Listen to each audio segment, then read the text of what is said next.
Sri Lanka ප්‍රථම වරට SLT 4G වෙතින් දැන් PO TV නරඹන්න ඉදිරියටම ගෙන යන SLT 4G.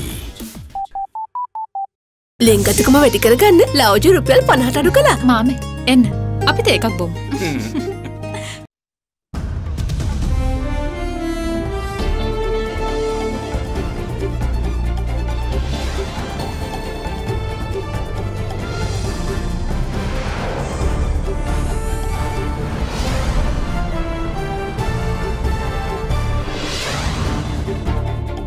Tonight, matters of state.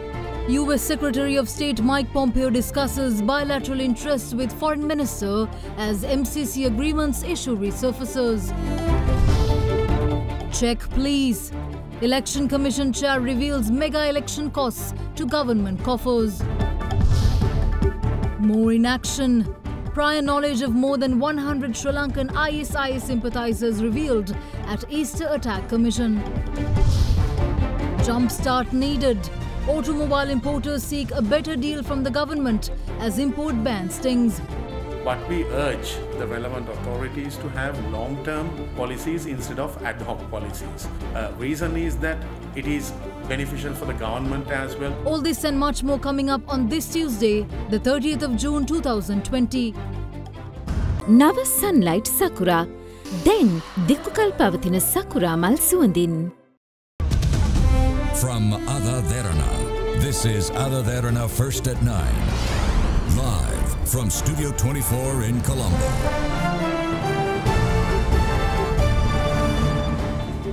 A very good evening and welcome to First at 9. I'm Shanella Fernando in your top stories for tonight. Leader of the Pivithuru Rumia, Udaya Gammanpila, called for a clarification from the United States regarding reports of two meetings where top officials representing the Millennium Challenge Corporation arrived in the country and signed agreements with the Sri Lankan government. The former parliamentarian made these remarks in response to the US Embassy's denial of having made payments totaling $10 million to the previous government through the MCC agreement.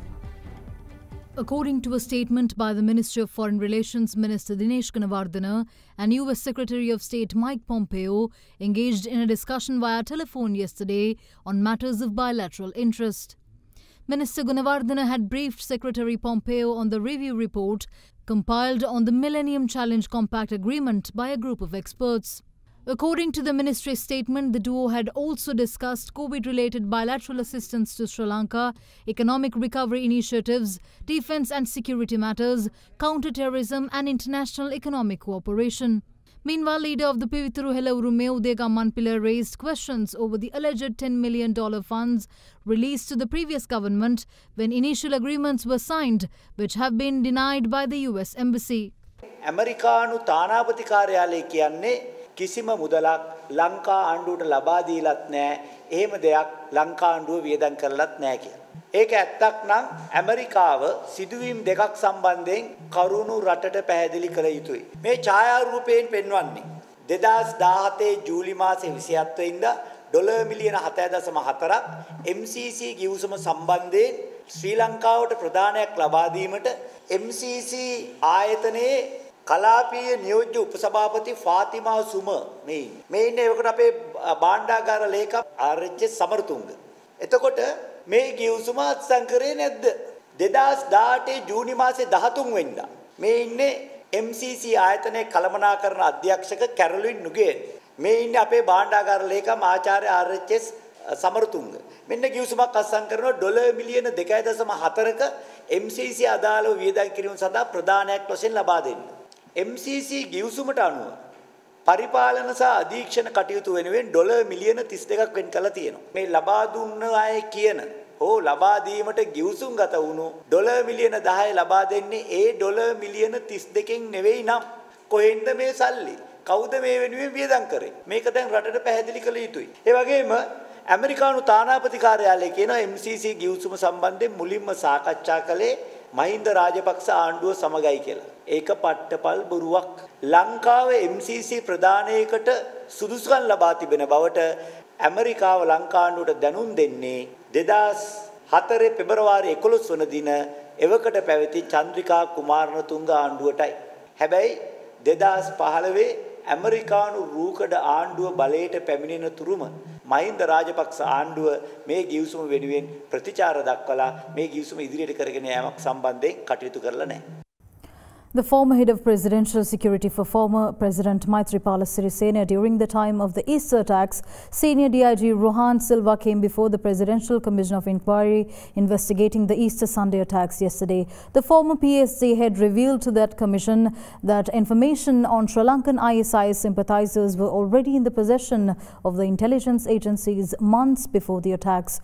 This included knowledge of more than 100 Sri Lankan ISI supporters active in the area such as Colombo, Kandy and Batticaloa. Senior Deputy Inspector General of Police for the Southern Province, Rohan Silva, who was in charge of the Presidential Security Division during the Easter Sunday attacks, testified before the Presidential Commission of Inquiry today. The senior DIG told the Commission that revelations regarding ISIS threats to Sri Lanka were made by SSP Lalit Nanayakkara at a security meeting held back in February 2019. The intelligence revelation told of ISIS combatants being sent back to their home countries to carry out attacks on public events, given the severe setbacks faced by the group in Iraq and through Iranian efforts. SSP Nanayakkara had also revealed that 2 such combatants are currently residing in Vellampettiya and in Dehiwala. He added that Superintendent of Police Janaka Seneviratna of the State Intelligence Service on 15 February had reported that of a total of 28 Sri Lankan ISIS supporters who had left for Syria, 3 had been reported killed in an airstrike.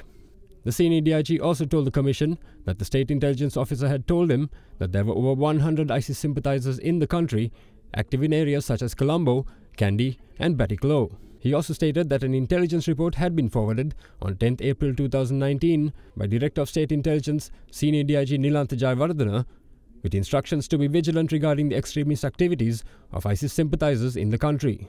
The report had stated the activities of the leader of the National Tawhid Jamaat organization, Zahran Hashim, on social media, using videos expressing extremist ideology, were in violation of the country's justice system and warned of his growing following.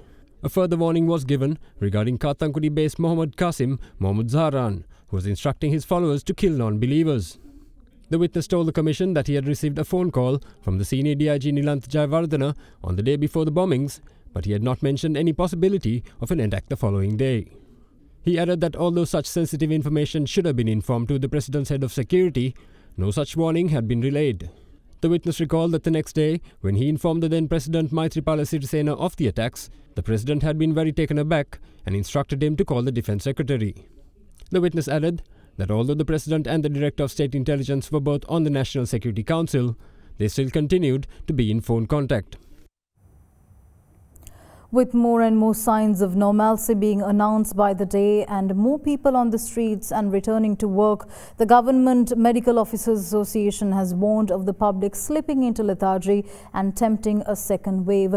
The association warned the public to not leave room for any chance of a resurgence by continuing to adhere to health and safety protocols. Meanwhile, the police cracked down on 1,441 violators of public mask regulations, they were detained on the streets and sent into mandatory 14-day self-quarantine. The country's recoveries from COVID-19 increased up to 1,711 after 33 people recovered and were discharged from hospitals across the country. With this new development, the number of active cases now stands at 325. In the meantime, 5 people tested positive for COVID-19 yesterday, out of which 3 were foreign arrivals from Pakistan, currently at the Dia Talav quarantine facility. The 2 remaining cases were returnees from Bangladesh, in quarantine in the facilities located in Pompemadu and Waikal.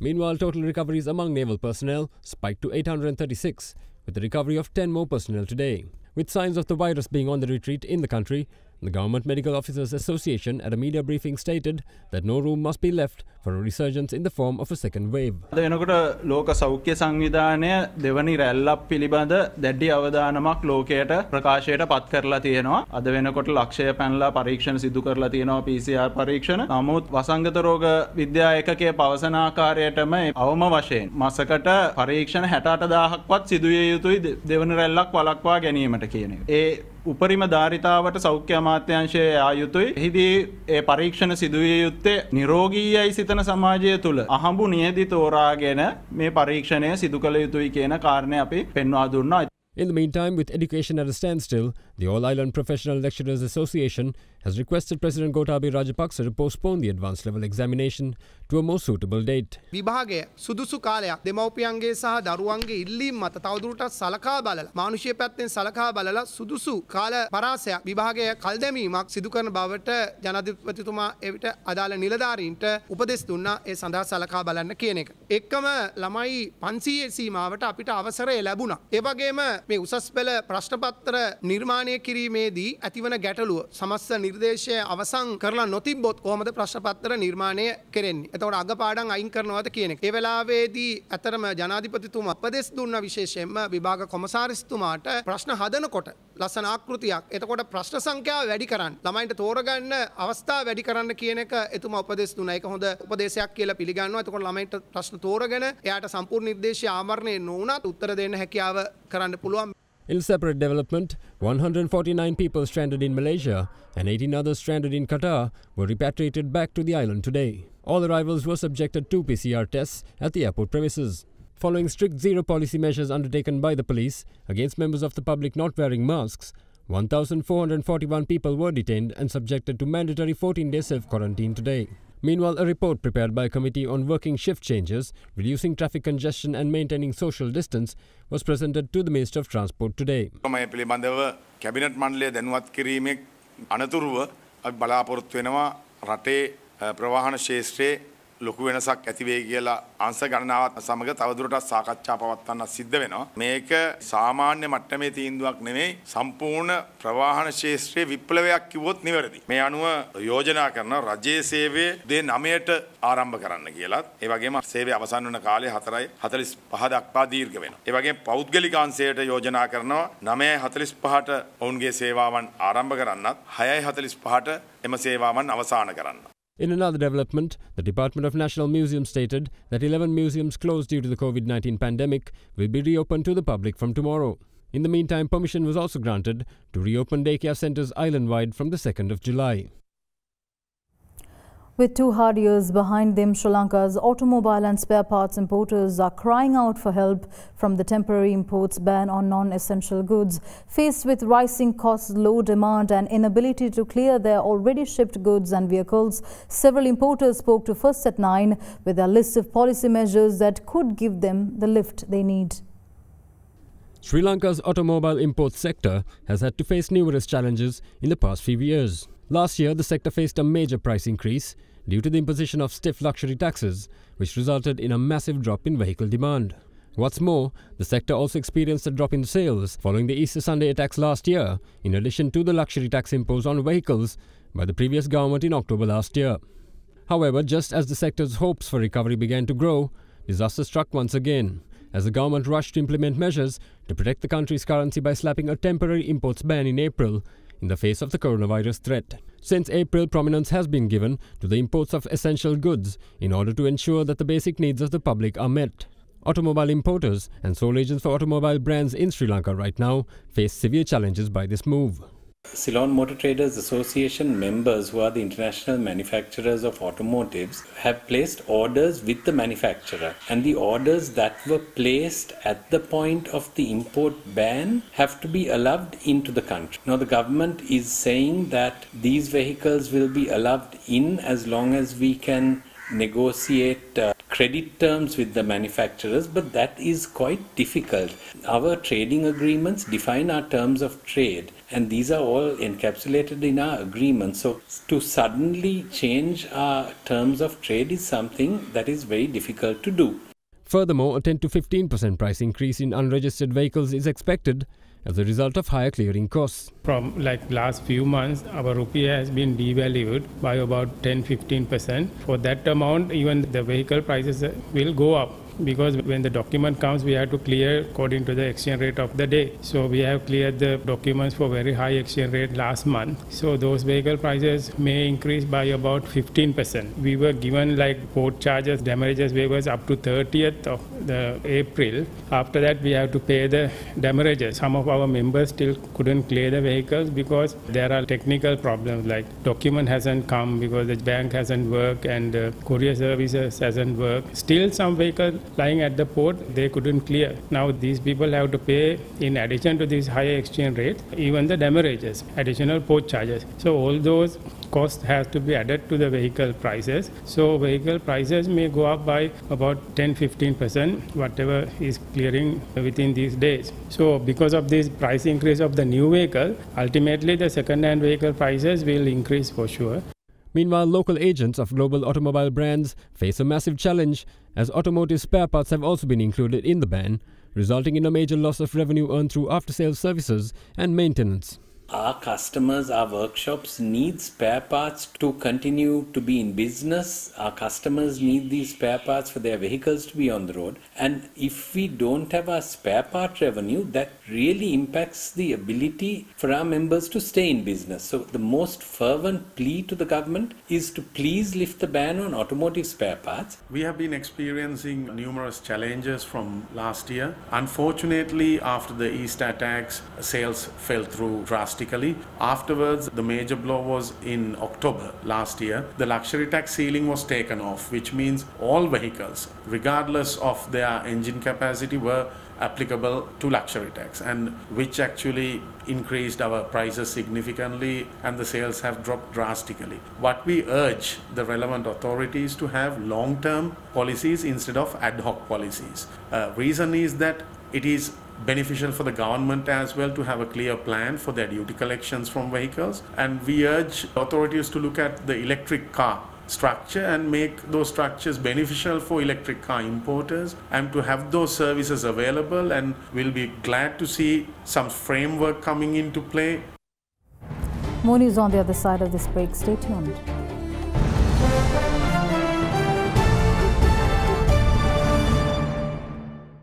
Corona වෛරසය පැතිරීම වළක්වන්න සබන් යොදා දෑත් සෝදන්න.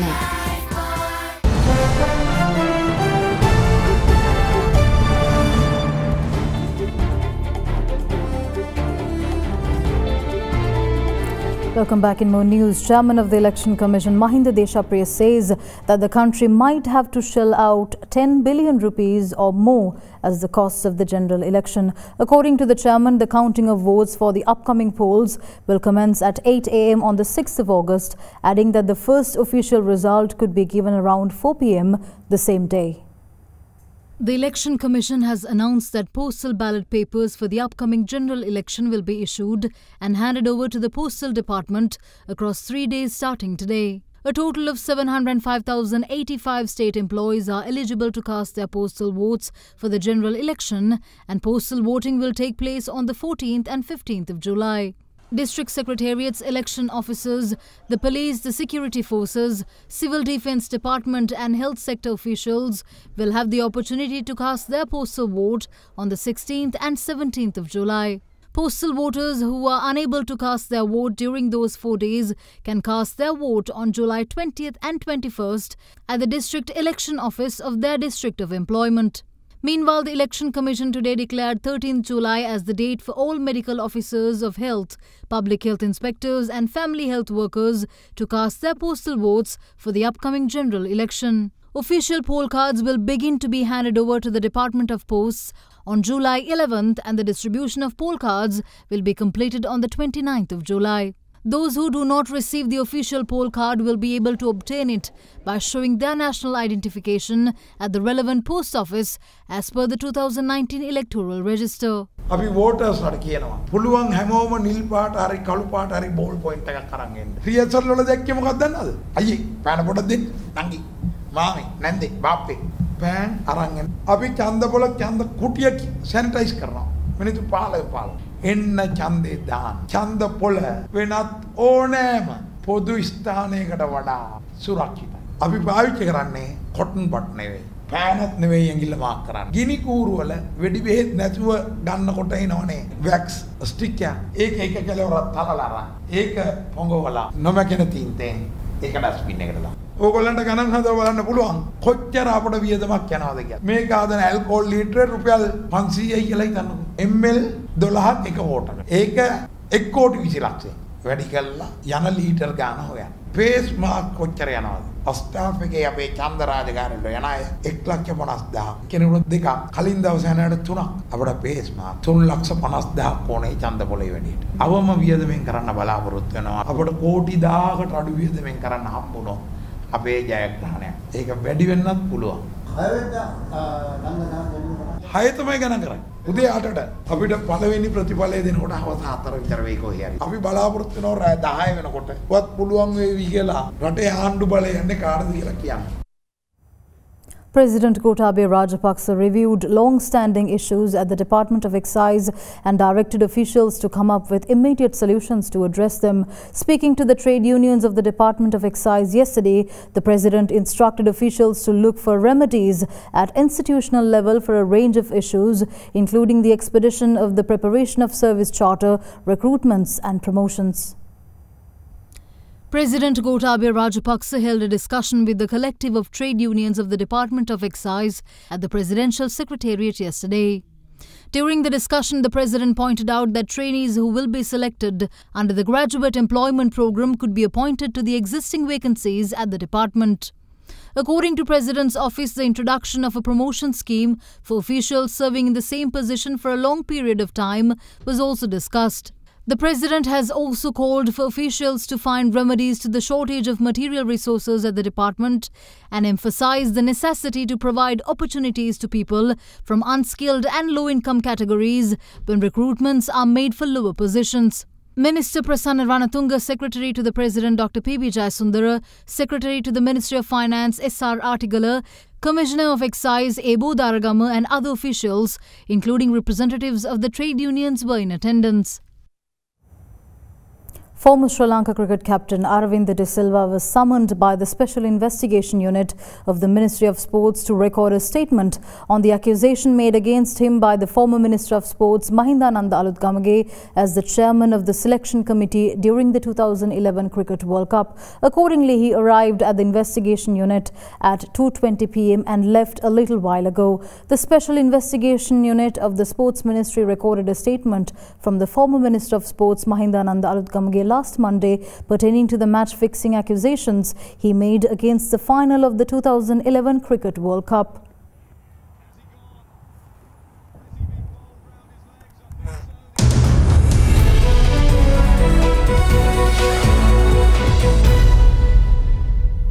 In your business news, hope appears to be returning to the country's business sector in the month of June, and by all looks it seems to only get better if no virus remission happens. That's what the LMD Nielsen Business Confidence Index report for June says, as the index jumped by 7 points to reach 96 due to the Sri Lanka's reopening measures and its resilient public. Confidence among the country's corporate sector in the month of June has picked up, according to the LMD Nielsen Business Confidence Index. The index has recorded its first major jump for 2020 of 7 basis points for the month, reaching 96. However, despite the rise being an improvement from a year ago, when it stood at 81, the index is still 21 points shy of its average for the past 12 months. Nielsen's Director of Consumer Insights, Terika Miandenio, says that optimism is on the rise once again and sentiment is positive, with the country having opened up ahead of others in the region. She added that the resilience of the Sri Lankan people and businesses, who have weathered far more in the past amid a near 30-year civil war and more recently the Easter Sunday bombings, is evident as they start to rise up like a phoenix from the ashes. According to the report, the impact of the coronavirus threat continues to feature prominently among the most pressing issues for businesses today, while the stability of the rupee too garners a mention by the service respondents. Financial instability is another emerging issue that has been highlighted. However, the COVID-19 threat remains the most pressing issue at the time. According to the service projections, the Biz Confidence Index is expected to continue on an upward trajectory as life regains a semblance of normalcy and businesses begin to adjust to regaining fully operational status. Further, with the general election coming up and an end to the political stalemate on the horizon, the report says that a continued uptrend could be witnessed in business confidence. However, whether or not the anticipated business turnaround will eventuate and how soon is anyone's guess, according to the report. The Bank of Ceylon today signed a mega agreement for $140 million long-term facility with the world's largest development finance institution, the China Development Bank. The fund will enable the bank to show up their financing facilities to the virus-hit businesses. Sri Lanka's largest commercial bank, the Bank of Ceylon, and the world's largest development finance institution, the China Development Bank, today entered into a $140 million long-term facility that will be utilized for supplementing the bank's ability to provide much-needed support during the country's fight against COVID-19. The drawdown will be in two tranches of $70 million each. Following the signing ceremony, Bank of Ceylon chairman Kanchana Ratwata thanked the Chinese government for standing with Sri Lanka through its toughest times. During the entirety of the war, at times, even at commercial terms, we were unable to procure the wherewithal. It was China that assisted us during that period. But more significantly, by the end of the 3.5-year protracted or the serious engagement in war, when the final battle was over, Sri Lanka awoke to a situation where a sprawling port had been set up in Hambantota.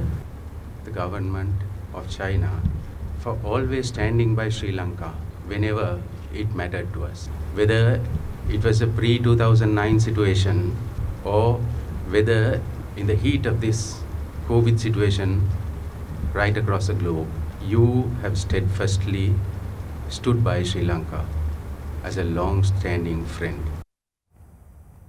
Sri Lankan stocks closed 0.08% weaker during the market trading today. The all-share price index fell 4.20 points to 5,149.57, down 0.08%. The S&P SL20 index of more liquid stocks fell 0.38% or 8.55 points to close at 2,268.77. Market turnover was 2.3 billion rupees, while 66 stocks gained and 84 fell. Here's a brief report on today's market performance.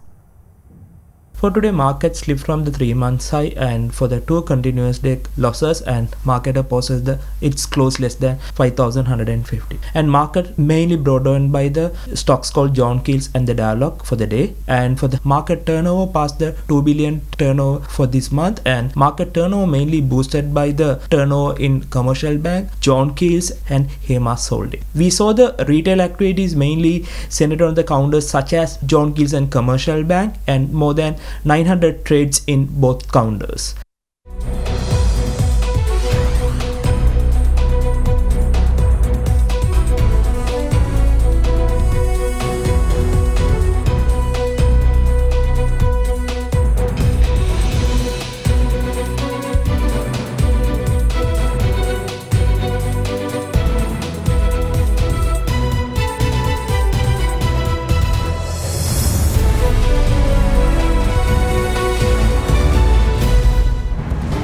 We'll return after this short commercial break. Stay tuned.